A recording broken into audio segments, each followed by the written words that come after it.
Rainollon here. Today is another build showcase, and it's the Vitrica. So, let us immediately start. Let's start with the mods.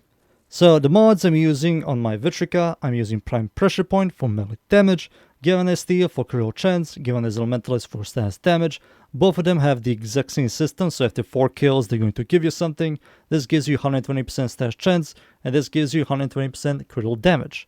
Blood Rush and Weeping Wounds are here, which means we're going to have 12x combo all the time, which we will.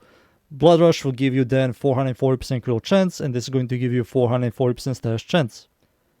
Relentless Combination, plus 100% chance to increase melee combo counter when slash status deals damage. This is going to be quite on this weapon. You're going to see a bunch of slash procs, so this is quite interesting. Organ Shatter for critical damage, and Carnage Mendable for slash and status chance. So this is the build. These are the mods. For the Arcane, Melee Affliction, on the enemies affected by status effect, gain 6 additional stacks when they are knocked down or flung by a melee attack. We are going to flung enemies, so this is quite nice. And now, the passive. So the passive is aerial attacks during aim glide, launches a projectile that glasses enemies for 7 seconds. Slam attacks fire projectile that shatter glassed enemies, and it has 10 seconds combo duration. So this is a very unique melee weapon. So let's talk about the good stuff. The good stuff is it's a unique weapon. That's first. Second, when you toss a projectile, you stun enemies, which is quite nice. And when you slam, you release a shockwave that shatter those stunned enemies in a small radius. It's quite nice. The downsides are tossing the projectile doesn't do any damage. The wave has a capped damage of 999 impact damage that you cannot scale. And the shattering is the only way for you to do damage. And the damage it does really isn't that mind-blowing. I did do a lot of testing with this weapon. So condition overload doesn't work on this thing. Range mods do not make the AoE from the glass projectile or the shattering. And using any other element that isn't punches slash and impact has a lesser chance to proc those elements when enemies get shattered, which makes no sense. It's very weird. I did make a influence setup with Voltaic Strike and Shocking Touch, making electricity the highest damage type, and has, as you can see, the highest chance to proc.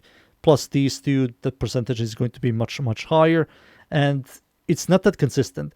And even when I proc it, the damage it does in a 20-meter radius and how much damage you get from this weapon really isn't that high.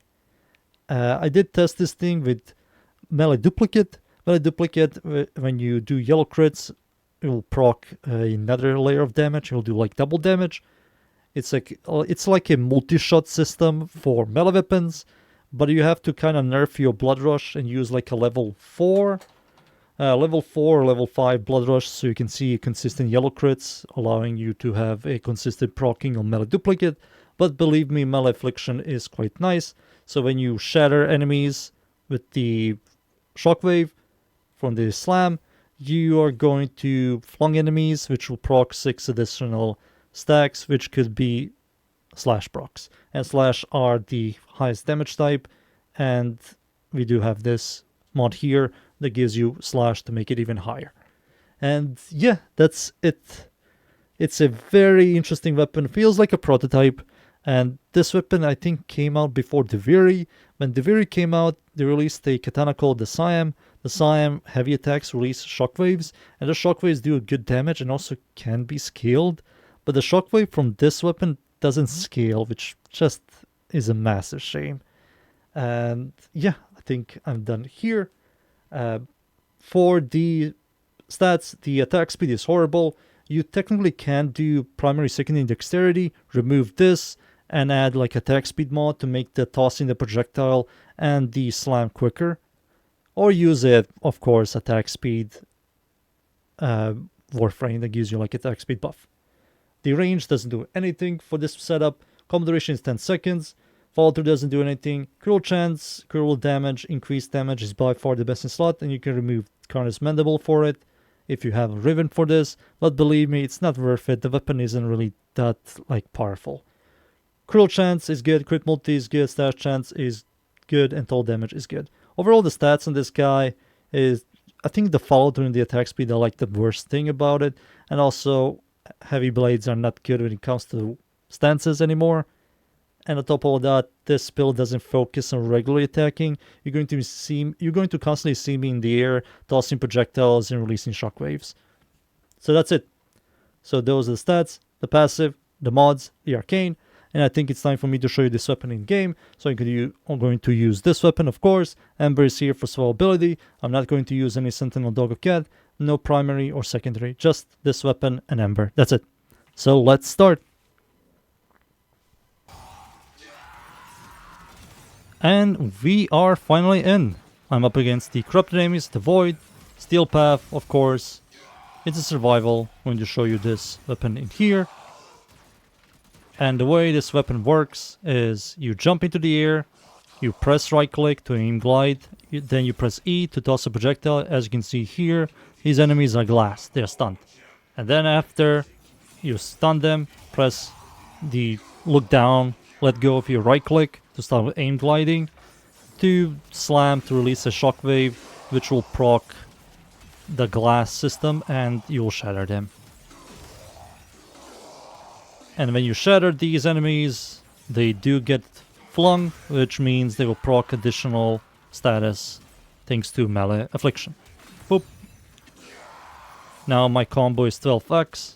I'm also not using any primary or secondary dexterity to increase my combo duration. I think 10 seconds isn't half bad, and also Relentless Combination does generate a lot of combo for having a very high chance to proc slash, proccing a bunch of slash procs with the affliction, with the shattering system, and also having the highest damage slash.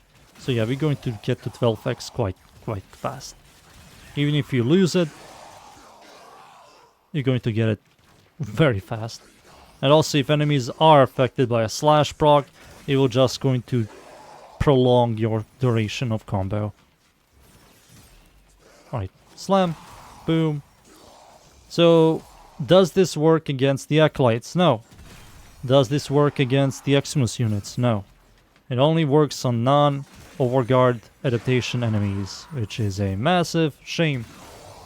So if there is an Eximus enemy nearby, the only way for me to do any damage to that Eximus enemy, I have to have these enemies around the Eximus enemies to shatter them and to do that AoE damage on those Eximus units. That's the only way.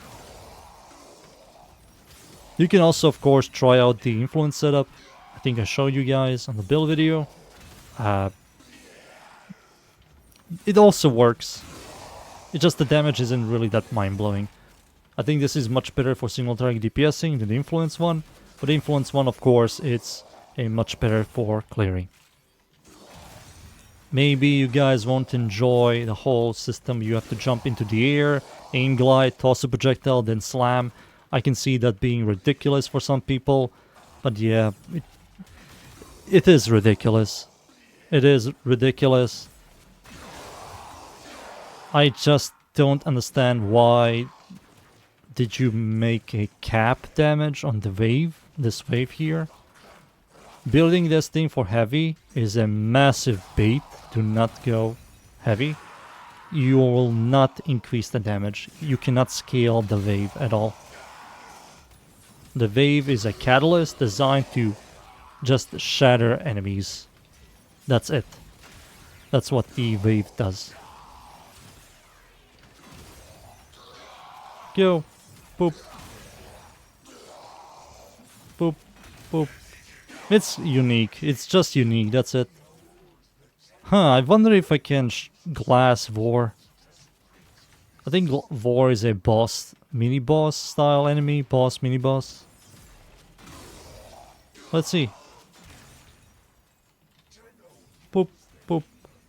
There we go.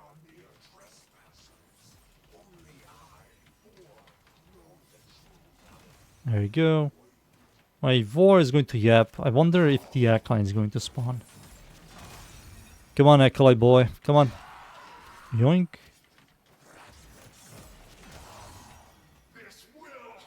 No slash procs. I love a high proc 5 stacks of puncher. Oh, wait, see. Nope, doesn't look like I can. Can I? Oh, I can proc the glass system, but I can't proc the stun. Yeah, you can proc the glass. Oh, that's cool. Wait, no, wait. Oh, never mind. It was my slam damage doing damage. Never mind. Yeah, massive shame. Alright, Acolyte time. Use this. Slam. No damage.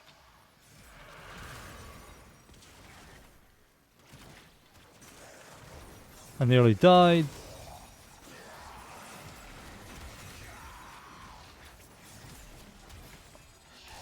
Come on.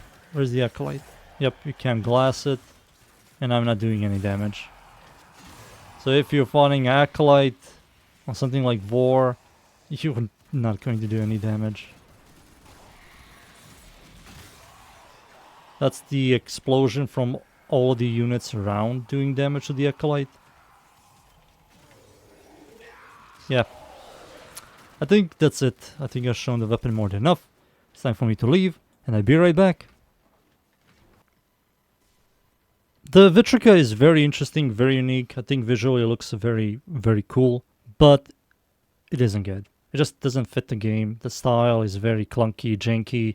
It feels to me like a prototype. They like try to create something like this, and future weapons do have some kind of system like this weapon, but it's not overly complicated. Like I said, Siam is like this. It just you constantly release those waves, and you don't need to be in the air to do a heavy attack slam. You just press the alternative fire mode button, which is middle mouse, to release those waves. And yeah, it's just clunky, janky. It just isn't good. It's a massive shame. There's nothing you can do about it. D also doesn't go back to old weapons and try to fix them, make them better. They just move forward. They don't care. So overall, the weapon, very interesting, but not good. One form of setup, if you kind of enjoy it, you want to mess around with, go for it. But we have so much better influence, overall single target melee weapons in this game. They're like 10 times better than this. That's it. That's the weapon. I hope you enjoyed the build. Thank you yet again everybody for watching. Leave a like, sub, and of course, see you all next time. Thank you. Goodbye.